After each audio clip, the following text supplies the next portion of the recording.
જો તમને 2 ટાઈમનું જમવાનું મળે છે ને તો તમે ગરીબ નથી. ગરીબ કોને કહેવાય ખબર તમને? જે પેલા ફૂટપાથ પર સૂઈ રહે છે ને, નથી એમની જોડે ઘર, ફૂટપાથ પર સૂઈ રહે છે, નથી એમની જોડે સારા કપડાં, કે નથી એમની જોડે જમવાનું.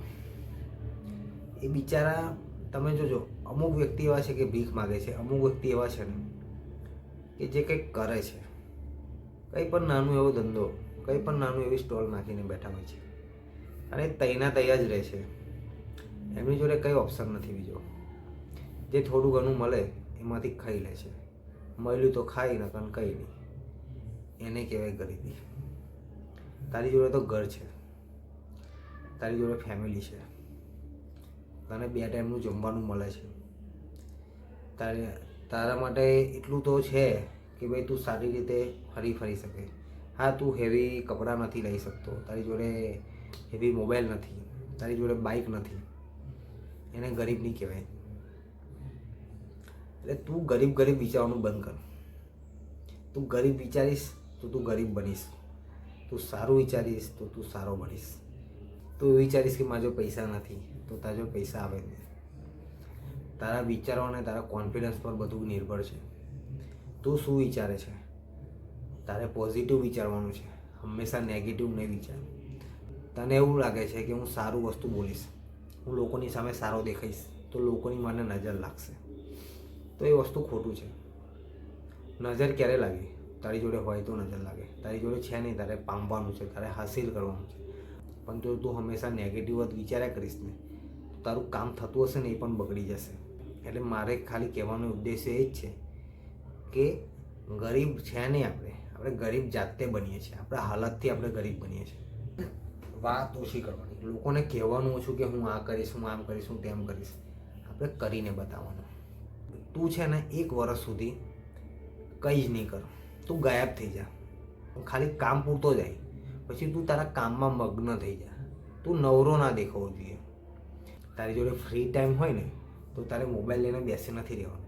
તારે એવું વિચારવાનું કે ભાઈ તું શું કરીશ એવું કે તું આ ફ્રી ટાઈમને સારા ટાઈમમાં કન્વર્ટ કરે અને એ જ ટાઈમ તને આગળ જતાં બહુ જ કામ લાગે.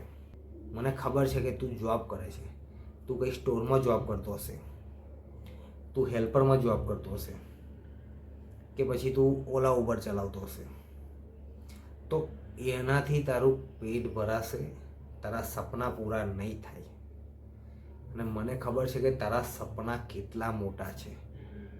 હું બી એક બોય છું અને તું બી એક બોય છે. અને મને ખબર છે કે બોયઝના સપના કેટલા મોટા હોય છે. એમને સારું બાઇક જોવે છે, સારી ગર્લફ્રેન્ડ્સ જોવે છે, સારા મોબાઈલ જોવે છે, ફેમિલીને ખુશ રાખવા છે, એમને બહાર ફરવા લઈ જવા છે. તો આવું બધું કરવા માટે તારે કંઈક નવું કરવું પડશે, નવી સ્કિલ ખોરવી પડશે, તો જ તું આગળ આવીશ. અને એના માટે તારે ખાલી ટાઈમ તારી સ્કિલમાં આપવો પડશે. મને ખબર છે કે તું જોબ કરે છે ત્યારે તારાથી પોસિબલ નથી, પણ તું જો 24 કલાકમાંથી 16 કે 18 કલાક કામ નહીં કરે તો તારાથી એ વસ્તુ નહીં થાય. તારે તારા 18 કલાક પૂરેપૂરા આપવા જ પડશે. અને તું ફ્રી બેસવો ના જોઈએ. જ્યાં સુધી તું તારા લક્ષ્ય પર ના પહોંચી જાય ત્યાં સુધી તારે બેસી નથી રહેવાનું. તારે તારી સ્કિલ પાછળ ફોકસ કરવાનું છે. અને મેં એક વસ્તુ વિચાર્યું છે, કોઈ પણ કામ તમે 1 વર્ષ સુધી એક ધાર્યા કર્યા કરો ને તો એ પછી તમારી હેબિટ બની જાય છે. પછી તમને એના વગર ચાલે નહીં. અને પ્લસ કે એમાં તમે માસ્ટર થઈ જાઓ છો. ક્યારેય આપણે આપણી ગરીબીના લીધે આપણા ફેમિલીવાળાઓને કોઈ દિવસ કશું કહેવાની જરૂર નથી. એને તને આપણા મા બાપે આપણને મોટા કર્યા ને એ જ બહુ મોટી વાત છે. હવે તારે વિચારવાનું છે કે તું કેવી રીતે આગળ વધીશ. એમને તને ભણાવવાનો ટ્રાય કર્યો, તું ભણ્યો નહીં, બરાબર, એમની કંઈ ભૂલ નથી. એવાય મહેનત કરીને આગળ આવે છે, બરાબર.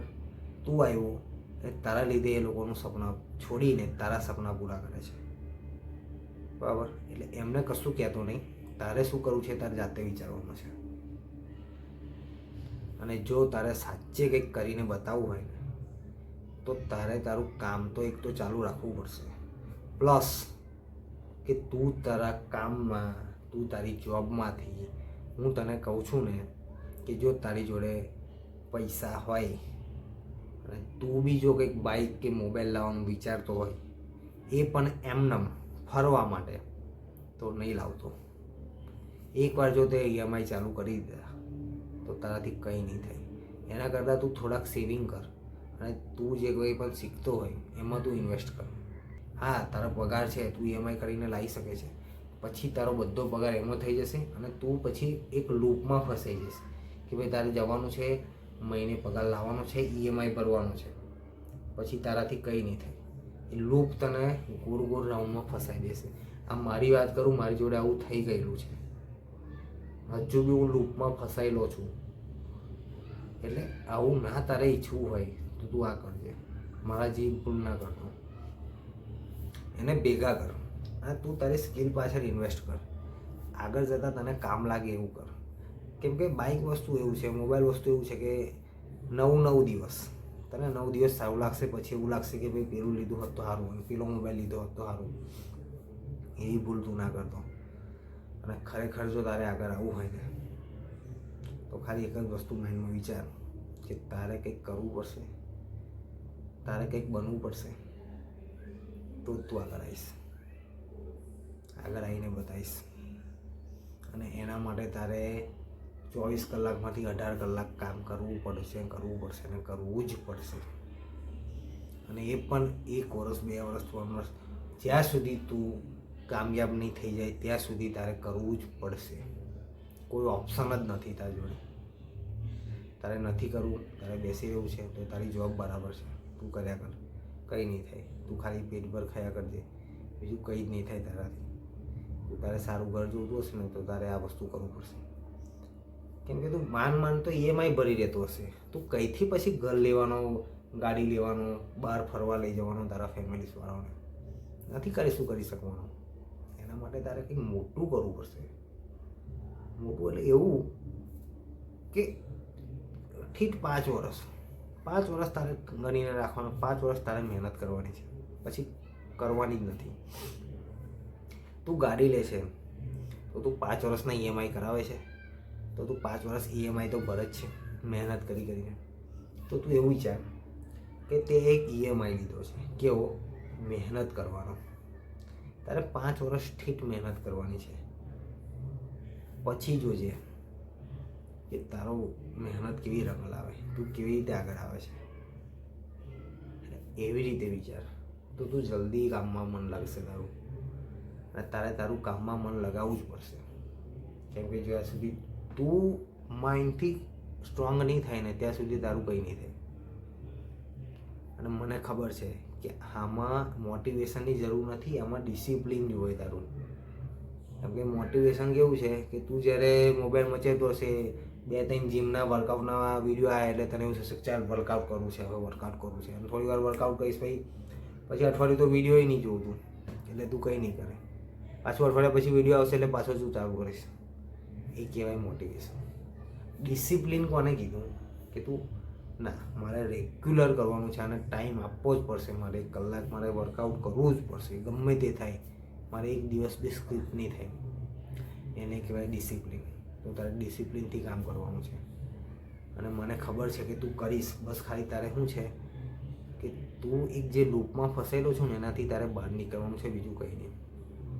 મને ખબર છે કે તારે કંઈક નવું કરવું છે, તારા સપનાઓ બી ઊંચા છે, તું બી વિચાર છે કે મારે કરવું છે, પણ તારો કોઈ સાથ નહીં આપતો, તારો કોઈ સહારો નથી. તો હું તને એટલું જ કહીશ કે તું નાનેથી ટ્રાય કર. તારી જોડે 18 કલાક છે, તું કોઈની જોડે પાર્ટ ટાઈમમાં શીખવા જા, કોઈ પણ સ્કિલ રહે.